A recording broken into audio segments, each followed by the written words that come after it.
네, 오늘은 우리 복음이란 전염병이란 제목으로 함께 주시는 말씀을 나누어 보는 귀한 시간이 되기를 주님의 이름으로 소망합니다. 우리가 이제 24장을 보게 되었는데 사도 바울은 이전에 23장의 말미에 보게 되면 그 로마로 향하는 길에 드디어 이제 올라서게 되었고, 가이사랴에 도착해 당시 유대 지역을 관리하는 벨리스 총독을 통해 어떤 죄를 가지고 있는지 심판을 받기로 한 것을 우리가 살펴봤습니다.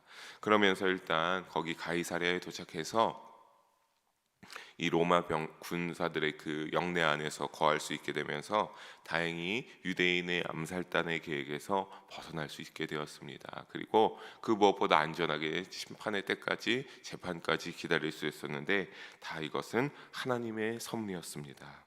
그럼에도 불구하고 대제사장과 유대의 지도자들은 어떠했습니까? 눈의 가시 같은 이 바울을 반드시 어떻게 해서든지 처단해야 하는 그러한 목적이 확고했습니다. 그래서 가만히 둘 수 없었기 때문에 유능한 변호사를 오늘 본문 속에 그 고발하고 죄에 대한 심판을 내리기 위해서 변호사를 데리고 와서 드디어 오늘 본문 속에 벨릭스 총독 앞에서 재판이 시작되는 것을 보게 됩니다. 그런데 우리가 이러한 유대인의 모습을 보면서 한 가지 확실하게 알 수 있는 건 무엇입니까? 이들이 진리를 위해 사는 자들은 아니었다라는 사실입니다. 이들은 진리를 위해 사는 자들이 아니라 그냥 율법적 오류에 여전히 빠져 있어서 자신들이 하고 싶은 대로 자신들의 입맛에 율법을 사용하는 그러한 오류에 빠져 있는 사람들로서, 결국에는 이들의 모습은 갈수록 어떻게 합니까? 주님을 대적하고 예수님을 인정하지 않는 그 죄의 수렁으로 빠지게 되는 그러한 결과를 낳게 되는 것을 우리는 살펴보게 됩니다. 사랑하는 성도들, 오늘 우리가 이러한 모습들을 본문 속에서 좀 더 자세하게 살펴보면서 결국 제일 중요한 것이 무엇인지 깨닫게 되고, 우리가 어떠한 것에 따라 살아갈지를 결정하게 되는 그런 영적 교훈을 나누는 시간이 되기를 주님의 이름으로 소망합니다. 먼저 우리 1절을 다시 한번 함께 한 목소리로 읽어보도록 하겠습니다. 1절입니다. 닷새우의 대제사장 아나니아가 어떤 장로들과 한 변호사 더들로와 함께 내려와서 총독 앞에서 바울을 고발하니라. 아멘. 사도 바울은 이전에 먼저 천부장이 보낸 군사들을 통하여서 안전하게 이제 가이사랴에 도착했고, 그때 다른 사람들이 오면 재판을 시작할 테니 감금하여 기다리고 있어라라고 했는데, 그게 바로 누굽니까? 대제사장 아나니아와 장로들과 함께 더둘로라는 변호사를 이들이 5일 후에 닷새 후에 데리고 왔습니다. 변호사를 원어로 보게 되면 히브리어 원어로 레트로스라고 합니다. 그런데 이 단어는 어떠한 순차적인 그러한 것들이 있었는데, 처음에는 어떠한 공적인 연설가였고, 그 다음에 변호사라는 뜻을 가졌다가 나중에는 유창한 웅변을 가진 수사학자라는 뜻을 가지고 있다라고 하는 이러한 뜻의 흐름이 있었는데, 여기에서는 무엇이겠습니까? 법적인 상황에서에 등장하는 그러한 단어니까 변호사를 데리고 왔다라고 그렇게 우리가 의미하면서 생각하면 되겠습니다. 이 변호사를 데리고 와서 벨릭스 총독 앞에 중재로 사도 바울을 고소하기 위하여서 이 대제사장과 장로들이 이 더둘로를 데리고 왔습니다.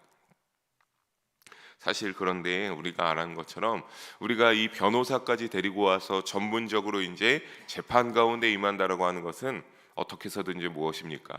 그 재판에서 이겨서 바울에게 죄를 씌워서 그 죄의 대가를 바울에게 입히겠다라고 하는데, 대제사장의 위치는 어떤 겁니까?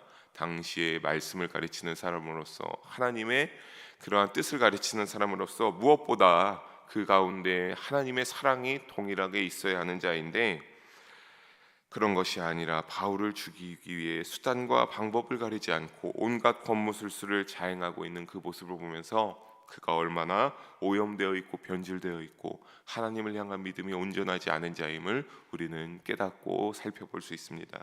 사랑하는 성도 여러분, 우리는 그렇다면 어떻게 해야 되겠습니까? 이러한 이중적인 모습을 쉽사리 가지고 살아가는 믿음의 자녀가 되지 않기를 주님의 이름으로 부탁드리겠습니다.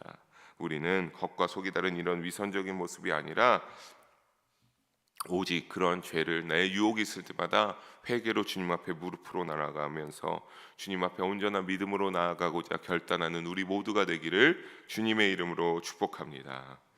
당시엔 그리고 오늘과 마찬가지로 먼저 피고인에 대한 어떠한 고소인의 고발이 이루어진 후에야 그 양측에 대한 신문을 이제 재판장이 하게 되었습니다. 그렇게 2절을 보게 되면 어떻게 합니까? 사도 바울을 불러서 세우게 되고 거기에 변호사 더둘로는 어떠한 죄목인지 이제 고소를 이제 시작하게 됩니다.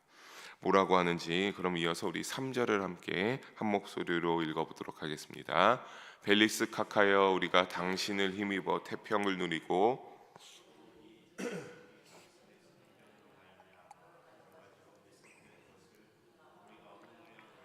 어느 곳에서나 크게 감사하나이다. 아멘. 우리가 이 모습을 보면 알겠지만 일단 처음에 뭘로 시작하는 것을 볼 수 있겠습니까? 아첨으로 시작하고 있습니다. 이 벨릭스 총독에게 잘 그럴듯하게 보이기 위하여서 온갖 좋은 말로 아첨하는, 손을 비비는 그런 모습을 볼 수 있습니다. 왜냐하면 더들로는 이번 기회에 확실하게 어떻게 해야 됐기 때문입니까? 사도 바울을 유죄로 만들기도 해야 하고 또 이 벨릭스에게 환심을 사가지고 좋은 방향으로 판결을 이끌어내야 하니 아첨으로 시작하고 있는 것입니다. 온갖 미수여구와 찬양과 아부의 말로써 벨릭스를 칭송하는 그러한 모습들을 볼 수 있는데 그것은 결국에는 무엇입니까? 그 모든 것들 가운데 우리가 벨릭스 총독 당신의 뛰어난 통치와 그러한 것들로서 유대 백성들이 태평을 누리고 있다라고 하는 그 모습으로 우리가 이 문장으로 정리해 볼 수 있겠습니다. 그러나 사실 이 총독 벨릭스는 어떠한 사람이었느냐라고 하면은 당시 유대인들에게 아주 포악하고 잔혹한 통치자이기로 유명한 자가 이 벨릭스 총독이었습니다. 무자비한 진압을 거침없이 행하였습니다. 그리고 많은 사람들을 자신의 뜻에 반하고 자신에게 유리하지 않으면 서슴없이 살해하기로 결단하는 사람이었습니다. 그렇기 때문에 그 자신의 방해되는 사람을 어떻게 해서든지 쳐내야 했기 때문에 또한 암살을 일삼는 그러한 아주 잔혹한 사람이었는데, 그러한 사람을 위하여서 당신의 선견으로 인하여서 우리가 좋은 그러한 삶을 유지하고 있다라고 하는 것은 무엇입니까? 아첨이고자 또 무엇입니까? 거짓으로 일삼는 그러한 사실이라는 겁니다. 그렇다면 대제사장과 이 더둘로라는 변호사가 그러한 사실을 알지 못해서 이와 같이 아첨하여 말하고 있는 것입니까? 아닙니다. 이미 다 너무나 알고 있었겠죠. 얼마나 이 사람이 무서운 사람인지, 잔혹하기 그지없는 사람인지를 너무나 잘 알고 있었습니다. 하지만 이들은 그러한 사람 앞에서 어떻게 해야 되겠습니까? 자신들이 원하는 것을 얻어야만 했습니다. 어떻게 해서든지 이 사도 바울을 쳐내야 했기 때문입니다. 그래서 자신들이 원하는 것을 얻어내고자 거짓말로 모든 것들을 꾸며내서 아첨하면서 당신은 선격인이 있다, 그 덕에 우리가 잘 살아가고 있다라고 그렇게 감사한다라고 그렇게 말하고 있는 겁니다. 사랑하는 성도 여러분, 주님을 믿는 자들로서 주님의 양심을 붙잡고 살아가시기를 주님의 이름으로 부탁드리겠습니다. 내가 원하는 삶의 자리에서 원하는 것을 얻기 위하여서 하나님 앞에, 말씀 앞에 정직하고 나의 양심을 버리지 않기를 부탁드립니다. 그래서 하나님 앞에 진심으로 나아가고자 하는 그런 우리 모두가 되기를 다시 한번 주님의 이름으로 축복합니다. 이제 어느 정도 아첨이 되었다고 생각한 더들로는 4절과 같이 말하기 시작합니다. 4절을 보게 되면 뭐라고 합니까? 당신을 더 괴롭게 하지 않겠습니다. 우리가 대강 여짜옵겠다. 그러니 관용하여 들으시기를 우리가 원합니다 라고 하고 있는데, 여기에서 괴롭게 원하는 엔코프토라고 하는 히브리어 원어인데 말참견하다, 방해하다의 뜻도 가지고 있습니다. 그러니까 무엇입니까? 이 문장을 더욱더 쉽게 말씀드리면 당신의 통치 업무를 방해하지 않고 내가 간략하게 고소의 내용을 언급하겠다라고 하는 겁니다. 얼마나 노련한 멘트입니까? 참으로 노련한 멘트입니다. 벨릭스의 기분을 북돋아주면서 당신을 방해하지 않겠다, 당신은 그만큼 권위 있는 자입니다, 힘 있는 자입니다 라고 하면서 그렇게 최종 판결의 권위가 벨릭스에게 있음을 은근히 강조하는 문구이며, 동시에 무엇을 말하는 겁니까? 당신이 그렇게 유대 지역의 질서를 담당하고 있는 책임이 있다라고 하는 것도 교묘하게 짬뽕시켜서 그렇게 부추기고 있기 때문입니다. 결국엔 무엇입니까? 이거 역시 아첨의 일환입니다.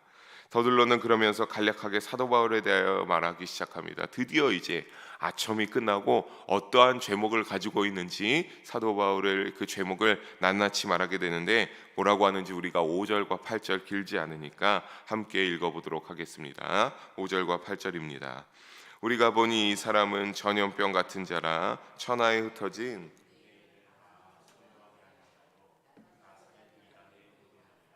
그가 또 성전을 더럽게 하려 함으로 우리가 잡았사오니 당신이 친히 그를 신문하시면 우리가 고발하는 이 모든 일을 아실 수 있나이다 하니. 아멘.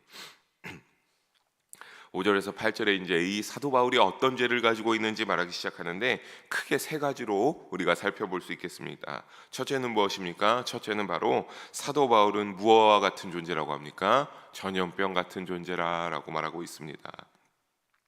바울을 이와 같이 전염병 같은 존재다라고 표현한 것은 결국 무엇입니까? 바울이 전하는 복음이 자신들 유대인들에게 또 굉장히 위협스러운 그러한 것이었지만 뿐만 아니라 로마인들에게도 치명적인 영향을 끼친 이 전염병 같은 자가 바로 이 사람이다라고 하면서 그렇게 이와 같이 말하는 것이라고 할 수 있습니다. 그러면서 이 전염병 같은 자가 어떻게 했다라고 말합니까? 다니면서 소요, 그러니까 즉 소동을 일으켰다라고 하는데 사실 전혀 이렇게 사람을 선동해서 소동을 일으킨 적이 없습니다. 이 모든 소요를 일으킨 것은 유대인들 이들 자신이 일으킨 것이었기 때문에 이건 역시 거짓이었습니다. 둘째는 뭐라고 말합니까? 나사렛 이단의 우두머리다라고 말합니다. 쉽게 말해서 예수를 따르는 이단 집단이다라고 이렇게 표현하고 있는 것으로 이해하시면 되겠습니다.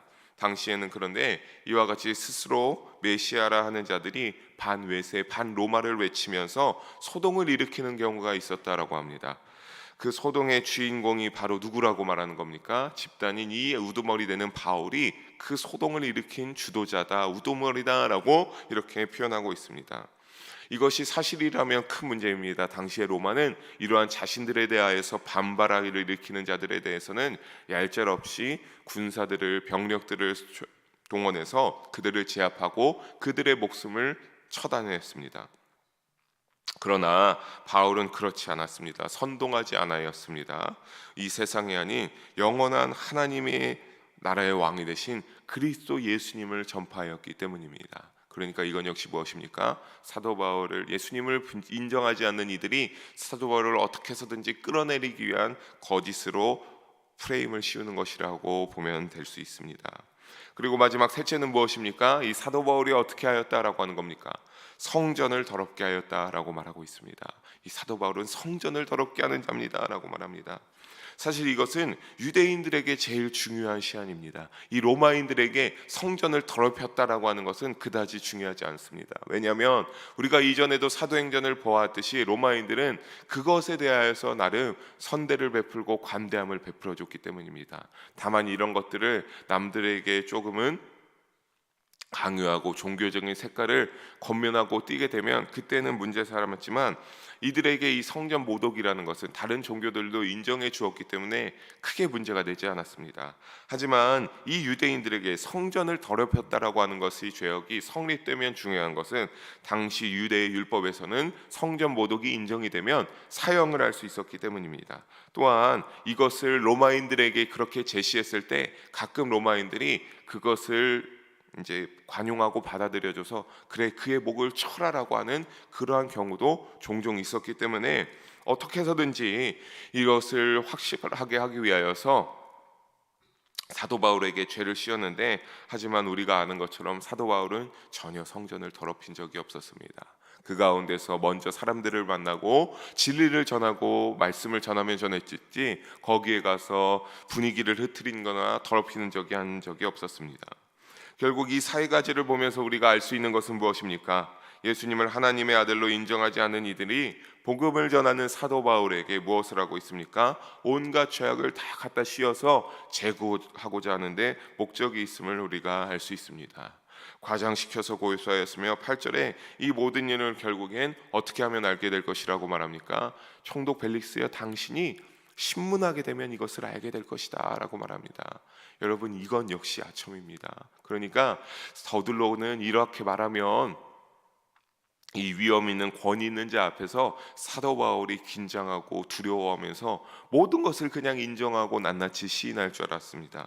하지만 그럼을 의미하면서 아첨으로 마무리 짓는 그러한 것이라고 생각하면 됩니다.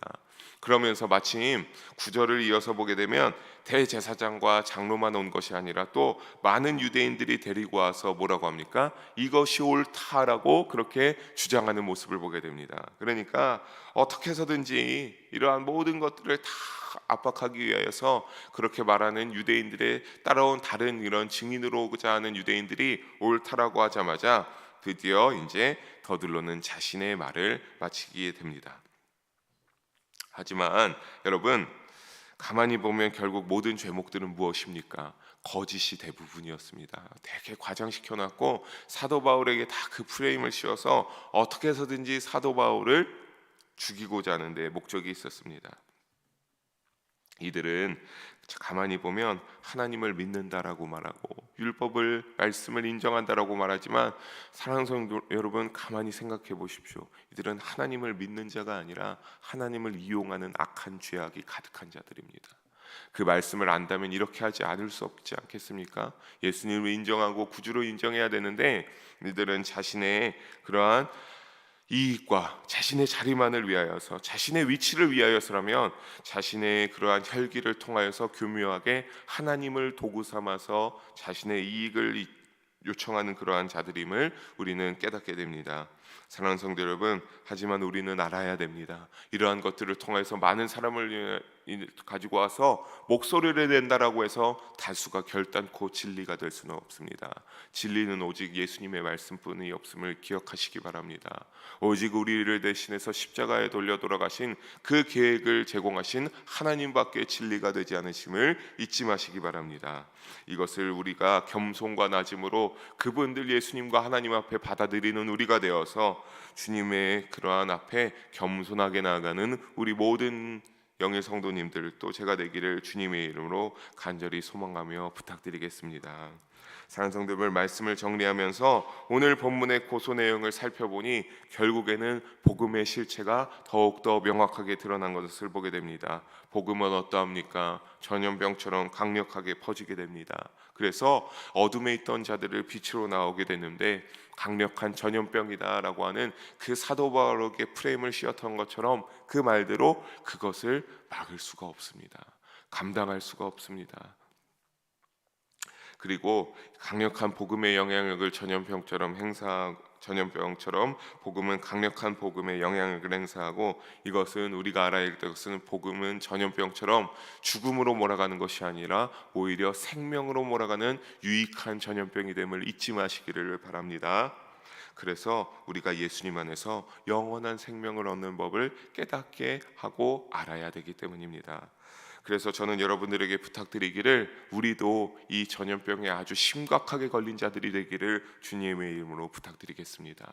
우리가 전염병에 아주 심각한 자들이 되어서 복음이란 전염병에 우리의 삶을, 우리의 갈 방향을 알지 못하는 자들이 되어서 사도 바울과 같이 강력한 복음의 선한 영향을 끼치는 삶의 자리가 되기를 주님의 이름으로 축복합니다. 그래서 감당할 수 없는 자들이 되어서 오직 믿음으로 나아가면서 하나님의 백성, 예수님의 제자로 살아가는 우리 모두가 되기를 주님의 이름으로 축복합니다. 기도하시겠습니다. 사랑의 하나님 아버지, 오늘도 귀한 말씀 나누게 하심을 감사합니다. 오직 하나님만 영광받아 주시옵소서. 주여 하나님, 우리가 사도 바울을 보면서 모든 죄악 가운데 거짓으로 씌어지는 것을 보지만 우리는 그 가운데서, 전염병이란 프레임 가운데서 우리 역시 그 복음이란 전염병에 강력하게 전염되어야 함을 주님 앞에 믿음으로 고백하게 됩니다. 주여, 그 복음의 전염병을 우리 마음 가운데 아주 강력하게 전염되게 하여 주시옵소서. 그래서 이 세상이 감당하지 못할 믿음으로 나아가게 하여 주시고, 선한 영향력을 퍼지게 하여 주사 이 땅 가운데 다시 한번 주님을 향한 복음이 전파되게 하시고, 첫사랑이 우리에게도 회복되게 하여 주사 하나님의 영향력이, 복음의 영향, 선한 영향이 더욱더 이 땅 가운데 널리 퍼져서 하나님의 나라가 세워지는 역사가 다시 한번 부흥케 하여 주시옵소서. 함께 하시고 인도하실 줄 믿사오며 사랑이 많으신 우리 주 예수님의 이름으로 기도합니다. 아멘.